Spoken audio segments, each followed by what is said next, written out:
You asked for me. Here I am.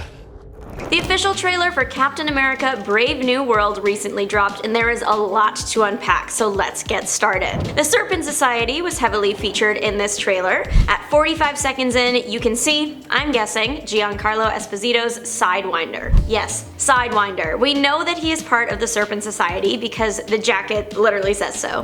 Finally, we have an answer as to who this veteran actor is playing. One thing about Captain America, he's gonna fight to take down a criminal organization. Steve Rogers had Hydra, Sam Wilson has the Serpent Society. I imagine, just from what we've seen so far, that the MCU is going to draw inspiration from the comics Serpent Society and take vibes more than like a faithful depiction. Just a guess. The comics version of the villain crew is definitely more colorful than what I'm seeing in the trailer. The Serpent Society comic lore goes as follows. It all started thanks to Giancarlo Esposito's character, Sidewinder. He decided that he just wanted to create a criminal organization. His criminal name is a type of snake, so he decided to go with the Serpent Society and recruit other snake-themed people. And there are literally so many other snake-themed villains in the Marvel canon that truly creating this team could not have been easier. The Serpent Society has fought both Steve Rogers and Sam Wilson's Captain Americas. The Wilson arc was known as the Serpent Solution because this was what the team rebranded to at the time.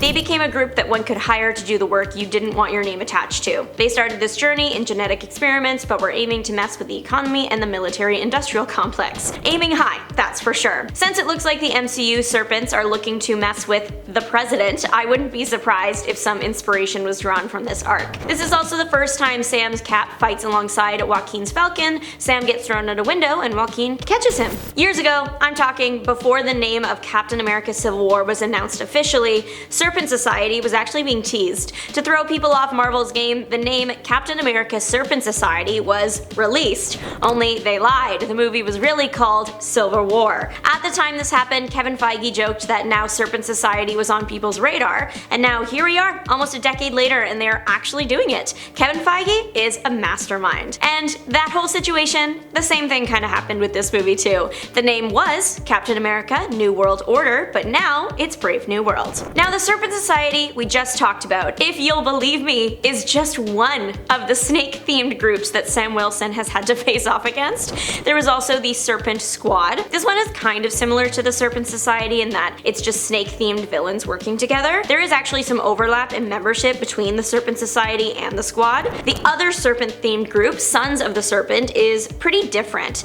This one was not snake-themed heroes and villains, they were just regular terrible men. They had a lot of hate in their hearts and moved around America committing crimes against minorities in an effort to divide the nation. Marvel might have also drawn some inspiration from this crew for Brave New World. At 110, we can see what I'm guessing are more Serpent Society members based on the circle patch on their arm, and their helmets do remind me of the Sons of the Serpents ones from their appearance in Daredevil 336, just in black and a bit more sleek. In the trailer, they keep bringing up the growing tension in the country, so maybe the Serpent Society is adding to that. There is also the moment at 128 that very much gives hateful group energy. We see the words "Reset Ross, Reset America" written on the wall with a bunch of presumably like newspaper articles taped up and lines drawn all over them. It's a proper conspiracy board. To me, this suggests that whoever made it, maybe the Serpent Society, we don't know, kidnapped the president and turned him into the Red Hulk to gain some sort of control over him. Like most things in the MCU, I'm sure Marvel is drawing inspiration from the comics for their on-screen activities, though it would be a treat to see all the colorful costumes from the pages. But there are other clues sprinkled throughout this short clip at 128. Now this lab has been shown throughout the trailer. On the left side of the screen, you can see a big light. That light also briefly appeared at the beginning of the trailer at 014, and I'm talking like blink and you'll miss it kind of brief. This is shown during the section where Sam Wilson is visiting Bradley in prison and he's asking if there's anything he remembers.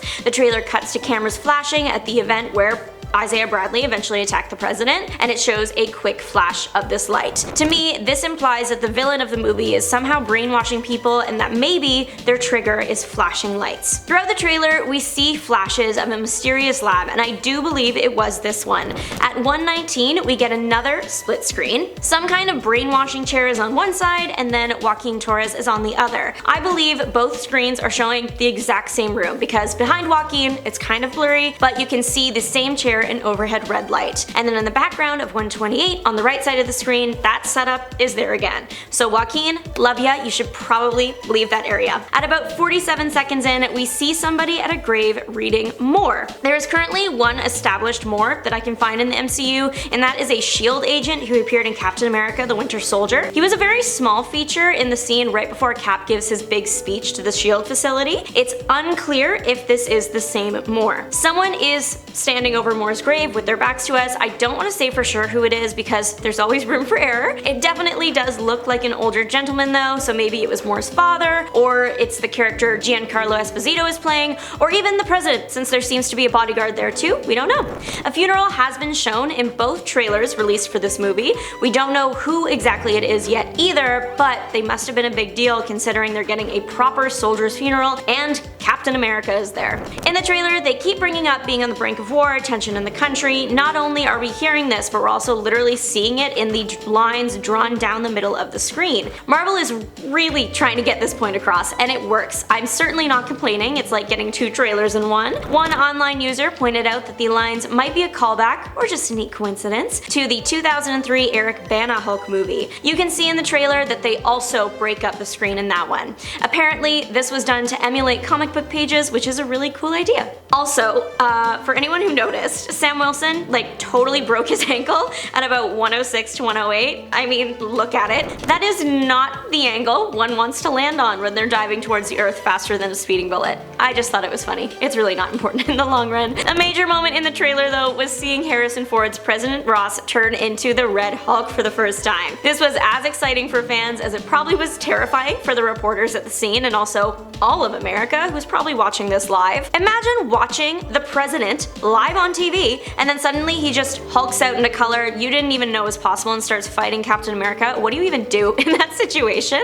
Anyways, amidst the very exciting moment, eagle-eyed fans noticed at about minute 2:10, as the Red Hulk touched the floor of the stage, it started to spark under his fingertips. One might assume that because the next moment of the trailer shows a clearly destroyed flaming helicopter, that was the fire hazard, but no, it's actually probably Red Hulk himself.